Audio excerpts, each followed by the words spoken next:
আসসালামু আলাইকুম বন্ধুরা, আশা করি আপনারা সকলেই ভালো আছেন। আলহামদুলিল্লাহ আমিও ভালো। আজকে আমি দেখাবো কিভাবে আপনারা ফেসবুকের জন্ম তারিখটা চেঞ্জ করবেন। আমরা অনেকেই অনেক সময় যখন ফেসবুক আইডি অ্যাকাউন্ট ওপেন করি তখন কিন্তু বিভিন্ন জন্ম তারিখ আমরা এখানে দেই আইডিটা ওপেন করার জন্য। কিন্তু যখন আমাদের ভোটার আইডি কার্ড হয়ে যায়, অনেকেরই হয় না, তখন ভোটার আইডি কার্ডের সঙ্গে যদি আমরা এটা জন্ম তারিখ সিলেক্ট করি তাহলে কোনো প্রবলেম হলে আমরা আইডিটা আবার ব্যাক আনতে পারি। এর জন্য জন্ম তারিখটা খুবই গুরুত্বপূর্ণ, এটা চেঞ্জ করতে হবে। আপনাদের যাদের এই জন্ম তারিখ সঠিক নেই তারা আপনার ভোটার আইডি কার্ডের সঙ্গে চেঞ্জ করে নেবেন। চেঞ্জ করার জন্য যেরকমভাবে ফেসবুকটা ওপেন করার পর উপর দিকে যদি একটু খেয়াল করি আমরা, তাহলে এখানে দেখতে পারবো 3 ডট আইকন আছে। এই 3 ডট আইকনের মধ্যে একটা ক্লিক করে দিতে হবে। ক্লিক করে দেওয়ার পর প্রোফাইলের ভিতরে প্রোফাইলটা একটু ওপেন করব।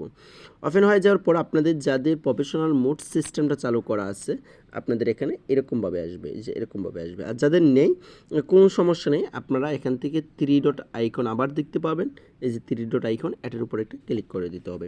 এটার উপরে ক্লিক করে দেওয়ার পর আবার এখানে আরেকটা অপশন পেয়ে যাব যে ইডিয়েট নামে, এই যে এখানে আরেকটা ক্লিক করে দিতে হবে।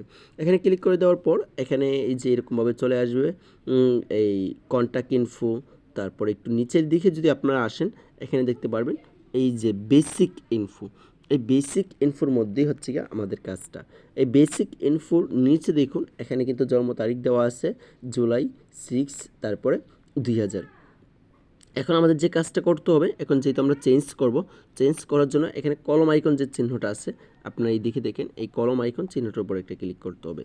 এই কলম আইকনের এই চিহ্নটার উপরে ক্লিক করার পর এখান থেকে আপনি আপনার ভোটার আইডি কার্ডের সঙ্গে মিল রেখে আপনি কী করবেন, জন্ম তারিখটা এখান থেকে চেঞ্জ করবেন। এই যে আমার এখানে আছে জুলাইয়ের উপর যদি ক্লিক করেন তাহলে আপনি আপনার মাসটা এখানে সিলেক্ট করবেন। ঠিক আছে, ধরেন আপনি এফটিল দিবেন, তারপরে আছে 6, তারপরে আপনি এখান থেকেও ওইটা চেঞ্জ করবেন আপনার ভোটার আইডি কার্ডের সঙ্গে মিল রেখে। তারপরে এখানে এই সালটা আপনার দিতে হবে। আমার এখানে হচ্ছে কি 2000, আপনার এখানে যেটা আপনি সেটা দিবেন। দেওয়ার পরেই কিন্তু আপনি নিচের দিকে যদি আসার পর এখানে সেভ যে অপশনটা দেখতে পাচ্ছেন, এই সেভ অপশনে ক্লিক করলেই আপনার জন্ম তারিখটা চেঞ্জ হয়ে যাবে। আপনারা এইভাবে খুব সহজেই এই কাজটা করে নিতে পারেন। তাহলে আজকে ভিডিওটা এই পর্যন্তই। সবাই ভালো থাকবেন, সুস্থ থাকবেন।